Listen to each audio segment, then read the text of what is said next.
Hello, everybody. Hello, hello. Welcome in. Hi, hi, hi. Hi, everybody.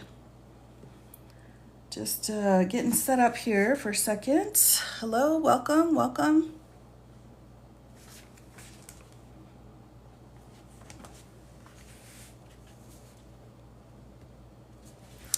Hello, everybody. Hello. I do have this set to subscribers only, of course, because of the trolls. So I think we're still going to need to have this set to sub chat only for a while because we are just overwhelmed with trolls here. So hello, Dolores. Hello. So yes, I know. Oh, Stacey, I know. I feel it too. We knew it was coming. But it's hard to prepare for when it actually happens, right? This is just all so awful. It's just so awful. Yes, oh, I'm doing okay. I'm doing all right. It makes my heart hurt. I know, Kate. I know it does. It's tough. This is tough. Hi, Stephanie. Hi, hello. This is a tough one. We knew this was coming, though, everybody. We knew this was coming. So, this is the motion to dismiss that was just filed by Jack Smith and his team in the DC case here, everyone. So let me go ahead and get it labeled. And I have not read it yet, but I'll take you through what's happened here. So, DC case, and this is motion to dismiss.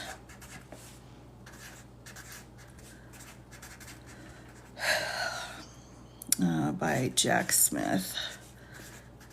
Here we go. There we are. Yes, good morning. Hello. Oh, I know, everybody. I know. I know. It's painful. It's pretty painful. Yep. And I've not read it, so I'm not sure what he's going to say about it, but we did know this was coming. We knew this was coming. I will remind everybody, though, as a side note, we still have the civil case going, the Blessing Game case, where there's multiple plaintiffs who have sued Mr. Trump for what he did on January 6th. And according to how that case is going, the way that they've been going forward here, they can continue to move forward. They're going to have to still define immunity in that case. So that's still on the docket, everybody. I know it's not the same as a criminal case, but there is still movement here. There's still accountability, at least at the moment. Oh, yeah, okay, excellent. Hello, Sarah. Hello, so unique. Yes. So just keep that in mind. I don't want anyone to forget about that. Of course, this is, this is a huge gut punch.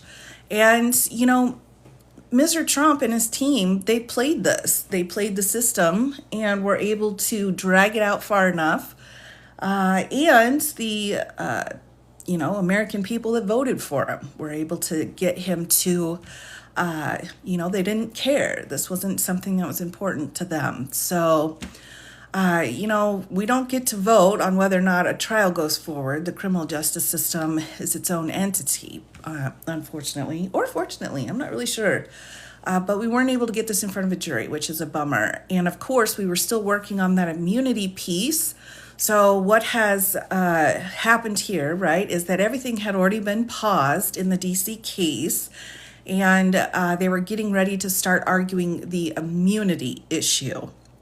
Now, I've not read this yet. We'll read it together here, but I want you to remember we still have the Blessing Game case in civil court. That has not been dismissed yet.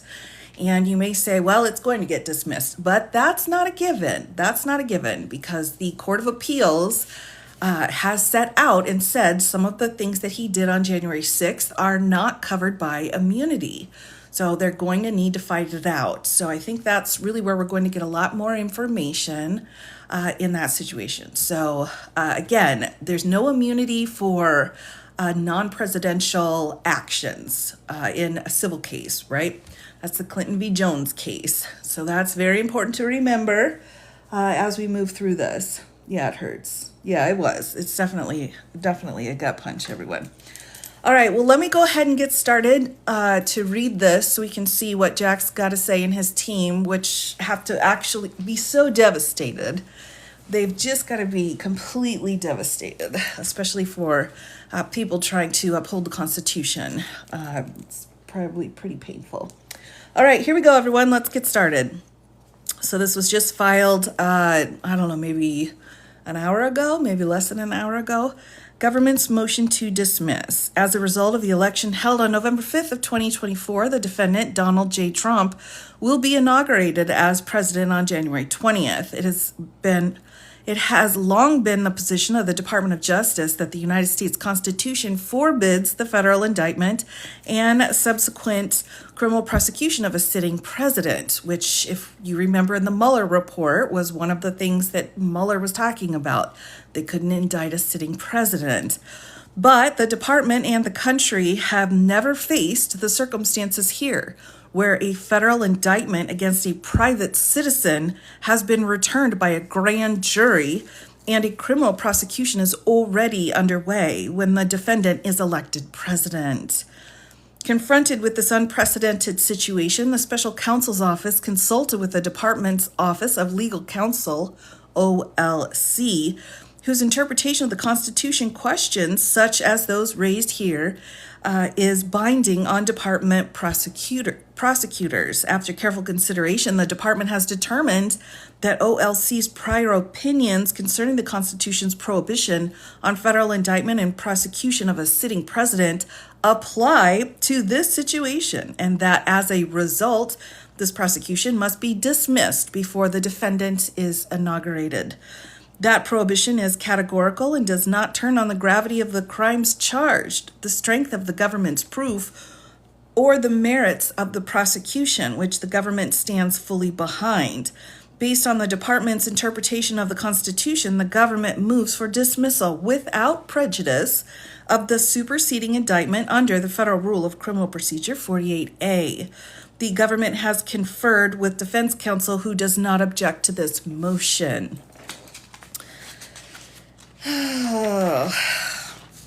The legal standard here. Rule 48A of the Federal Rules of Criminal Procedure allows the government to dismiss an indictment with leave of court. A district court's role in granting leave is circumscribed, but may include consideration of the government's stated reason for seeking dismissal. Citing case law, there's a strong presumption that such a dismissal should be without prejudice, meaning that it could be refiled at a later date. Number 2, discussion. On August 1st of 2023, a federal grand jury of citizens in the District of Columbia found probable cause for an indictment charging the defendant with 4 felony offenses in connection with his efforts to interfere with Congress's certification of the 2020 presidential election and the lawful transfer of presidential power. After the Supreme Court held last summer in Trump v. U.S. That the defendant was immune from prosecution for certain abuses of official power alleged in the original indictment, a second grand jury returned a superseding indictment that charged the same offenses but omitted conduct that was subject to immunity under the Supreme Court's decision. And on September 27th of 2024, the government filed a motion explaining that the conduct charged in the superseding indictment was not immune from prosecution under the Trump case and that the case could proceed to trial.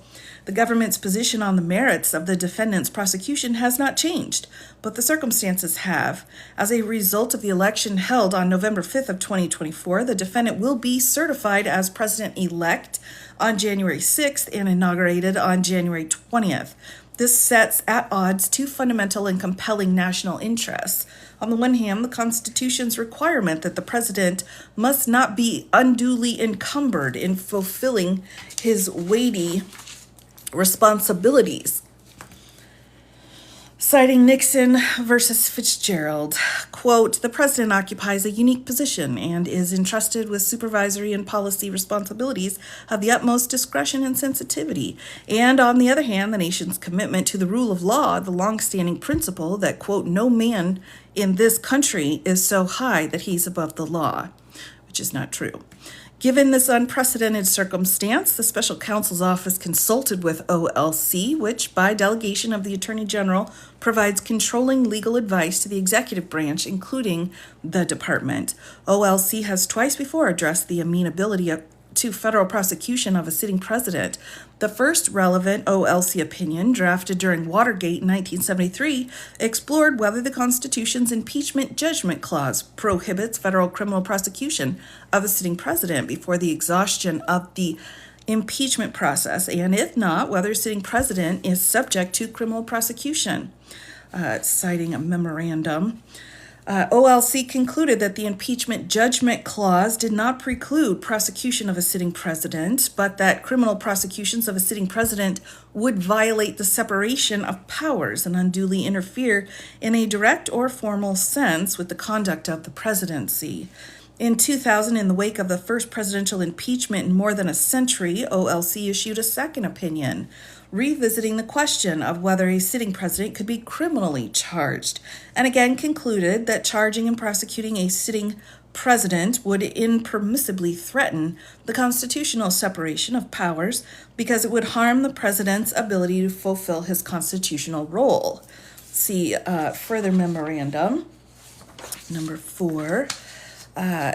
Going further into that memorandum citation, the 2000 OLC opinion reasoned that doing so would risk imposing 3 burdens that would make it impossible for a president to effectively carry out his constitutional duties. Number 1, the burden of imprisonment, which would physically prevent the president from doing his work. 2, the burden of public stigma and opprobrium, which could weaken the president's ability to fulfill his constitutionally contemplated leadership role. And 3, the mental and physical burdens associated with preparing a defense to a criminal prosecution, which might severely hamper the president's performance of his official duties. OLC concluded that because of pending criminal prosecution would impair the president's ability to carry out these responsibilities to the detriment of the nation, the constitutional interest in the president's unfettered performances of his duties must take precedence over the immediate enforcement of the criminal law against a sitting president. Now, I will say, everyone, before I continue on, that all of this case law and all of what they're citing here references the president, not if the president's actually a puppet of other people. So apparently just the title works and it's okay to be a puppet. The 2000 OLC opinion, moreover, adopted a categorical rule against indictment or criminal prosecution of a sitting president, while recognizing that a particular criminal charge might not impose all 3 burdens. To the same degree, the opinion deemed it perilous for the constitutional rule to turn on a case-by-case assessment. Both the 1973 and 2000 OLC opinions recognized the critical national interest in upholding the rule of law and stated that the president is not above it. Again, that's not true.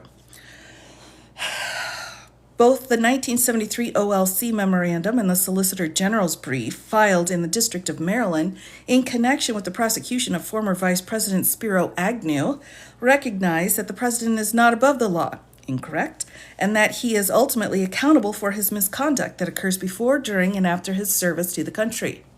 1973 OLC opinion at 20 note 14, for those of you that are interested.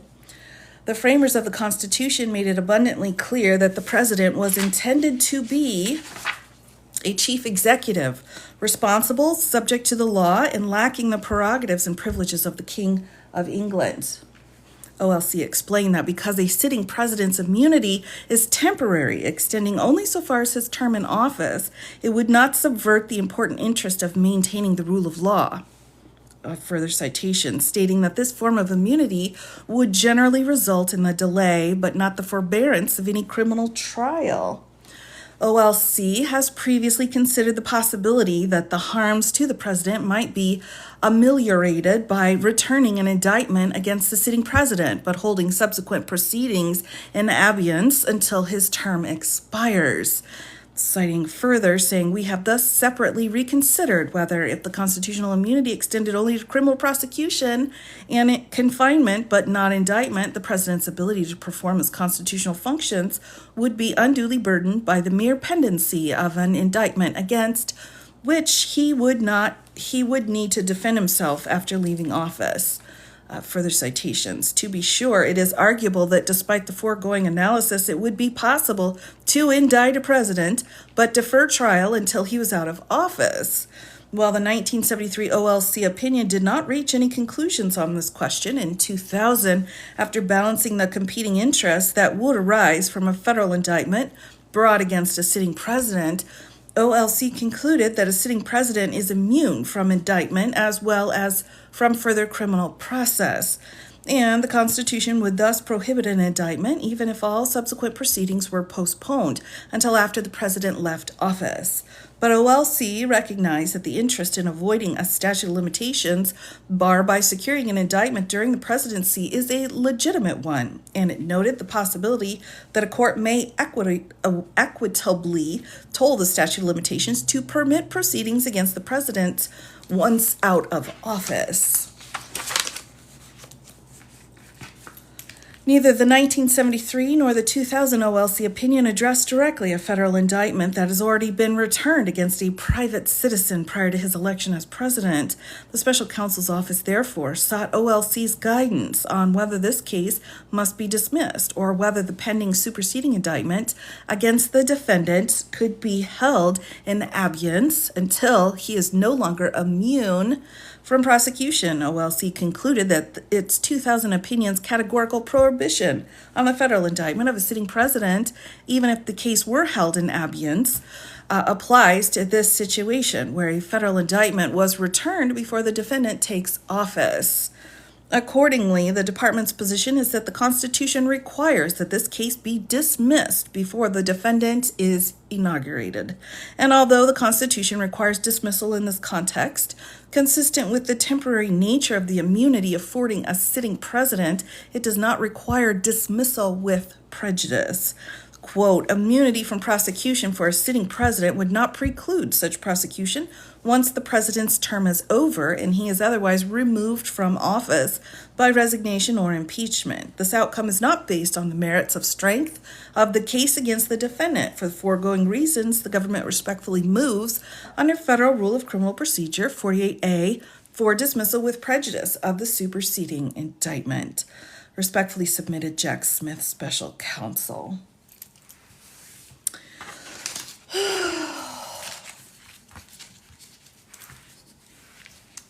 So Jack is telling us that all his work was BS. All of what work? All of Jack's work is BS? No. I want to scream. I understand, everybody. Yeah, he's asking for it to be without prejudice so that they can refile after he leaves office. System takes too much time. You know, the time that it takes is the time that it takes. It takes a heck of a long time, but it's always been that way. I think some people just didn't know that it takes a long time. Someone needs to work on comprehension. Oh, yeah. Well, it feels like it. So, again, and let me be clear, everybody. Jack Smith and his team worked their asses off. I can't even imagine how absolutely broken-hearted they all feel. So this isn't Jack's fault, right? He didn't vote him into office. It's the people that voted him into office and the people who wrote the decisions for the Office of Legal Counsel. This isn't Jack's fault. Jack's just trying to survive, the death threats and all of the harm that's been at him. So, and I say this as knowing people in my own private world who have gone up and said, well, it's all about Jack, or it's all about the AG that didn't bring the case soon enough. Yeah, go for it. Start blaming whomever you want. But Jack did everything he possibly could do. And if you want to be mad at the AG, go for it. But he will forever be known as the guy that was supposed to be on the Supreme Court and was never allowed to sit there. So, he has to deal with that for the rest of his life. So I'm not sure that he's going to really care if you blame him or not. The Supremes, yes. No blame for Jack. Well, I mean, again, we all want to figure out, who can be responsible for this. You have to remember, everybody, that the people responsible for this are the people who put him back in office, right?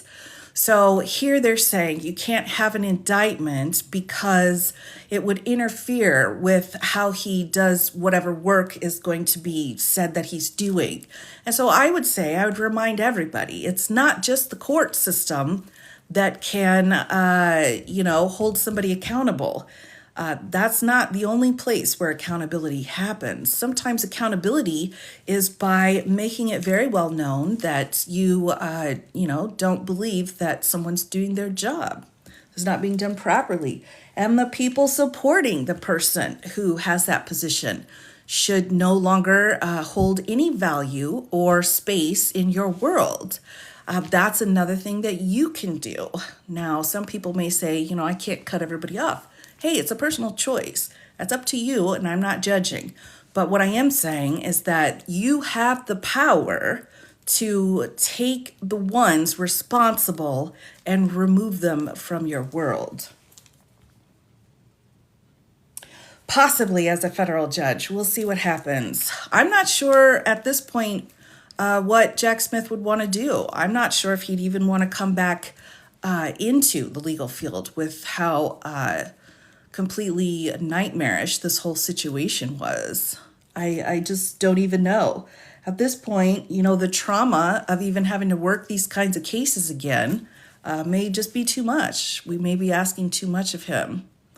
Ignoring the problem will only make it worse. Well, I don't think ignoring the problem is what, would be helpful. But I think removing harmful people, from your world, that's helpful. And then going after the problems. So, I think that's important. I would just retire. I know. Yeah, I mean, it's going to be tough. Came back to the U.S. from I know. Yeah. Ugh, it's very difficult. And his whole team, right?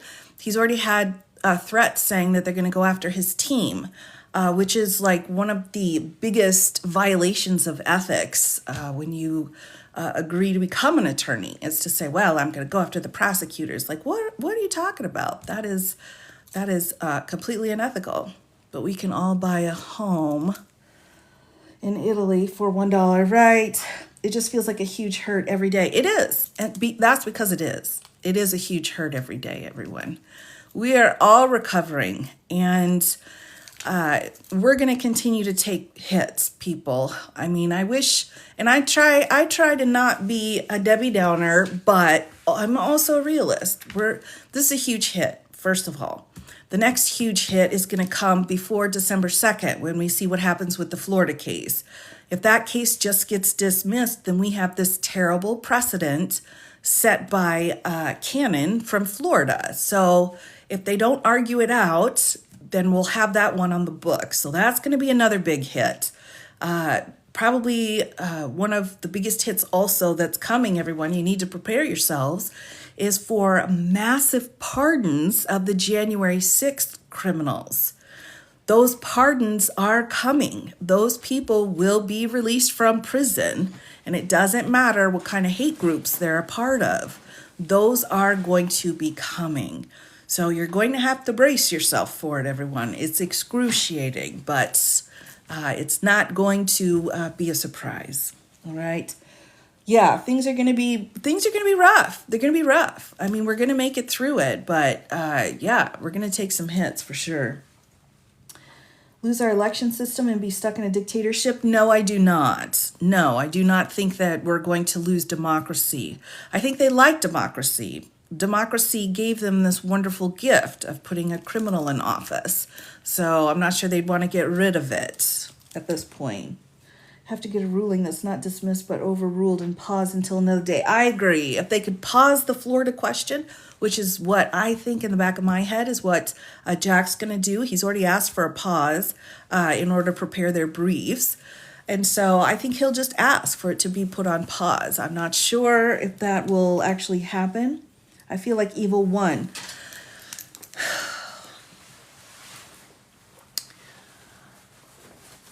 I think I think evil will only win here if we give up. I think it's heartbreaking to know that so many people are okay with this kind of awful behavior. It's heartbreaking, absolutely. And you should think, well, between good and evil, most people pick good, but they don't. They didn't. But I think if we stop, if we, kind of go underground or go into a cave and pretend like it's not happening, I think that's when it will truly win. It's painful, everybody. I feel the pain with you, for sure. Yeah, and Stephanie, that's such a tough call. And there have been a lot of things right now that have said one of the biggest impacts on the people that voted or didn't vote for that are upset because they are getting cut off. And again, it is that same situation. If you have someone who's toxic or poisonous in your life, boundaries are set in order for them not to be a part of your life. That's just healthy. And so once you recognize, the people that did do that, and you feel like you need to remove them from your world, go for it. There's no reason to hold back anymore. And I would say that's really important. Right. I don't have confirmation on Florida. So until I go in, I was just looking at the Florida case earlier today. So I'm only going to take one hit today. So I'm not going to take the Florida hit. Okay, thanks. Yeah, I'm not going to take that hit yet. I'm not mentally prepared for Judge Cannon to have any kind of precedential setting. Okay. All right. Yeah. So I don't know. I don't know.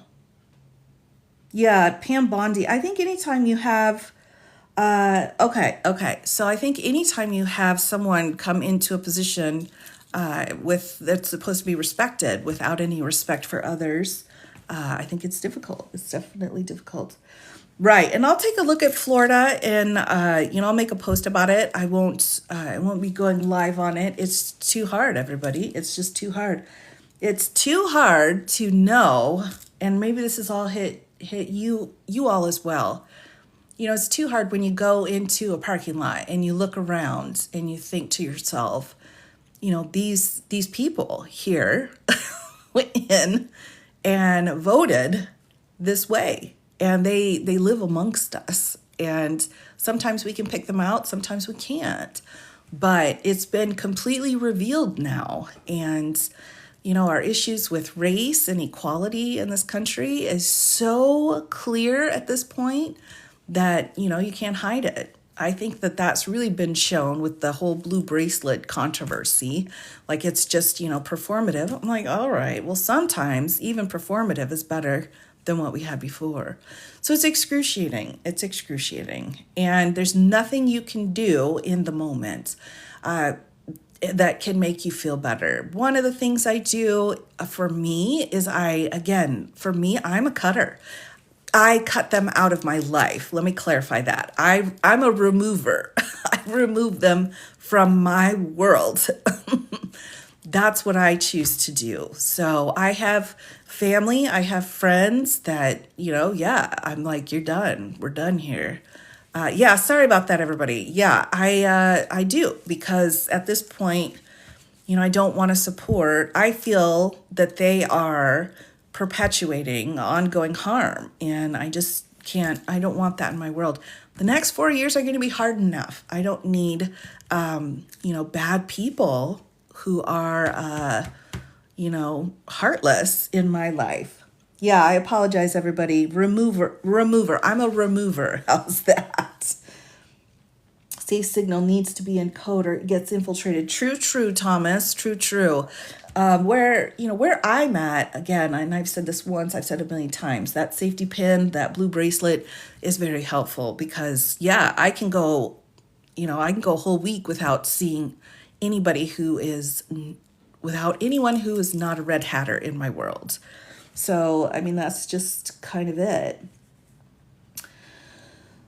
Yeah, exactly. So, and, I get it. Some people are out there saying, we should cross the aisle and shake hands. And no, I don't shake hands with people who support a rapist. I just don't. And, this is another part of it. For me, again, it's like, this is a huge bummer.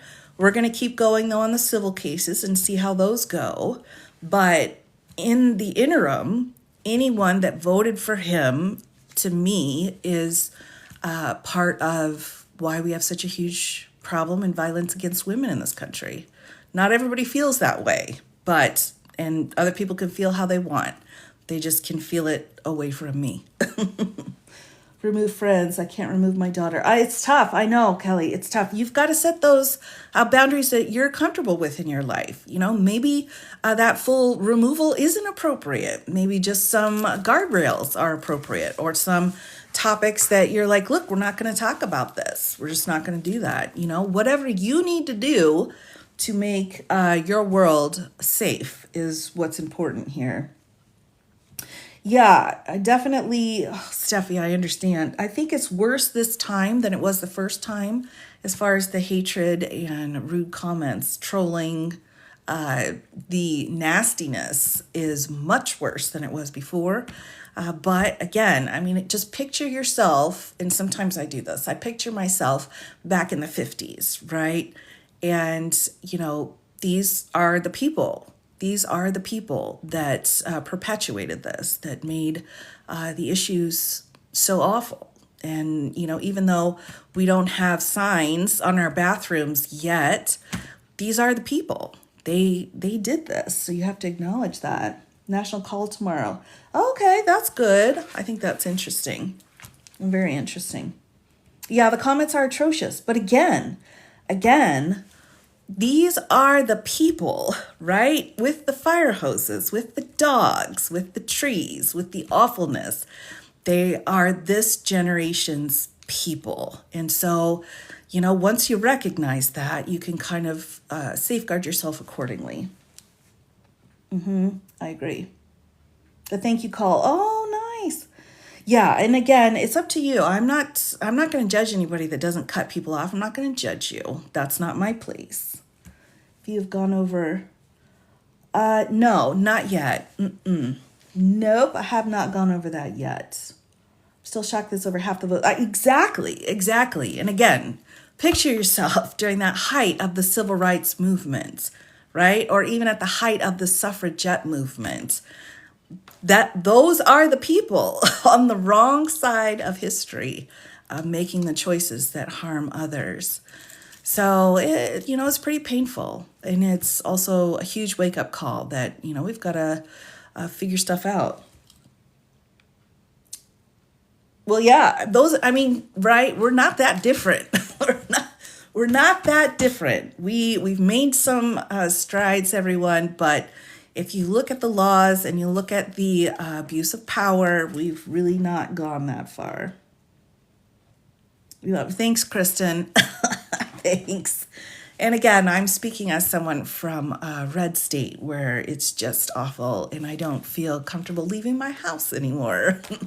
So yeah, and I fear for my children every day. That's the environment that they've created with their hate speech. That's now the person they put in power. But again, the president can only do so much. So you have to remember that as well. Yeah, exactly. Degrading for a very long time, right? That's all right. You don't have to feel, don't feel sorry for me, everyone. I'm protected. I know enough to, be able to pull my kids out of school and to be able to teach them what they need to know. But on the other hand, what's sad is for the others that don't have that. And that to me is just heartbreaking. So I'm not exactly, Navy vet, exactly. I'm not trying to say our country's over, everybody. I'm not saying that because our country didn't end in 1919. Our country didn't end in the 30s and 40s and 50s, and in the 60s and 70s. Our country didn't end. Our country fought, and that's what we'll continue to do. Yeah, it's just you have to, I went from a position of thinking, with more knowledge, people would make choices in order to not harm other people. And I was wrong. I was wrong. Yep. Yep. But when you figure out that you were wrong, then you figure out what you need to do to fix it, right? Now, I don't mean to bum everybody out here. I'm just saying, I'm just saying how I feel right now in this moment, because this is a huge punch, everybody. This is it's painful. It's painful. Yeah, the same people who were fighting and harming people that look different. Absolutely. Right. Yeah, well, I mean, and that's the thing. And if not, a lot of the red hatters don't think the same. They don't see themselves that way, because who wants to be labeled that way, that they were the ones doing the harming during those periods? They don't want that. They want some kind of justification or empathy or understanding that, whomever they voted for, it was okay. And, I will not say that. I cannot do that. I can't offer that comfort to anyone who, crosses my path. If you want comfort from me or understanding when it comes to this, no, you're not going to get it. Got to regroup. Exactly, VC. I agree. Yeah, exactly. So, there's going to be a lot of infighting because that's all they know how to do. They don't know how to go forward and work with other people. They just want to be mad. So even if they win, they're mad. Even if they get what they want, they're mad. No matter what, they're just going to be mad, and then they will harm people. That, Dolores, I think that's the question of the day, isn't it? I think that's incredibly important. Their own bubble, right? Right. Yeah, exactly, Navy vet. And still we rise. We do, everyone. That's for sure. Many Republicans just grew up closed-minded. Yeah, and again, for me, and I said it before, I'll say it again. To me, this isn't a question of intelligence or knowledge. It's a question of whether or not you are heartless and self-centered. And there's just a lot of heartless and self-centered people. That's just kind of how it is. Yes, but once we accept how it is, then we can move forward and change it, right? Although I don't know. I mean, it's 1:20 in the afternoon for me here. It may be too early for me to start, for me to get the rum out. But oh my gosh, I know. I'm telling you, everybody, if you start pulling back, from people that have voted to hurt you and your people, they are starting to feel it. Yes, indeed. Yes, indeed. I will be here, and I certainly, I will be here. I will explain things. I will try, when it comes to the law, to be neutral, but this is not something I am neutral on. So again, for those coming here to try to seek some kind of, empathy from me, no, that's gone. Taking bunker, not yet, Sarah, not yet. Although I have to admit, I've cleaned it out. I have not, I'm just making sure it's nice and clean and stocked. Oh my goodness gracious. Yes. We'll take a look. I'll still be here. We've got a lot of stuff coming out, everybody. Like I said, be prepared. I'll do a post on what's going on in Florida, see how that's going to happen. Be prepared for the Jan 6ers again to be allowed out and pardoned. Be prepared for that. I went through today because, again, I've not been feeling very okay. Yes, restock your stuff. Make sure your family knows you're out. If you're one that wants to do that, I'm a remover, so that's up to anyone's own choice. Canning is very smart. And also remember, we had the ant and the grasshopper. I never got that posted, but we are the ants, right? We prepare and we have big hearts, and the grasshoppers just try to, come in and steal our stuff. So don't let the grasshoppers go in there. Here's another thing just for fun, everyone. So again, sometimes Tech bros, absolutely. I love that word. I love that word. So, one of the things I do when when I Hulk out, which I've been doing a lot lately, is sometimes I just need to remove myself. So what I did was I put together some bingo cards, everybody, for visual aids, right? So I have each of the 15 cabinet positions here, and then in a bingo card. So I'm going to see how many people are going to get fired. So I'm going to wait until confirmation. So you have to be confirmed before you get put in here. And then I thought, well, let's just see who stays and who doesn't. So anyway, fun activity for us to do. And I thought that would be good.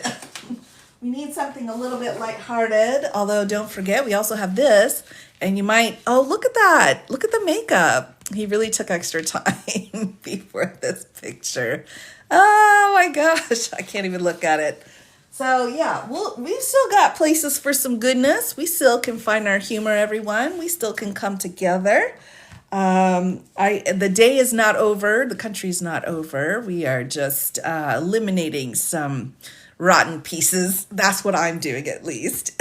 Like, you can do what you want, and I will understand. So, right. I know. I'm sorry. I need to give you a heads up. You're right, Thomas. My bad. Can we reschedule our Clue movie night? Absolutely. So I think we are going to need to have the Clue movie night. I'm wondering, since you brought it up, I'm thinking about actually on Friday, because we've got Thanksgiving, right? And then Thanksgiving Day after. So I'm wondering, what do we think about that? How do we play? Well, we just cross people off once they get fired. So I'm thinking this Friday I will try to do the Clue movie. I think that'll be great for some laughs. Okay. Oh yeah, Sarah, I'm with you.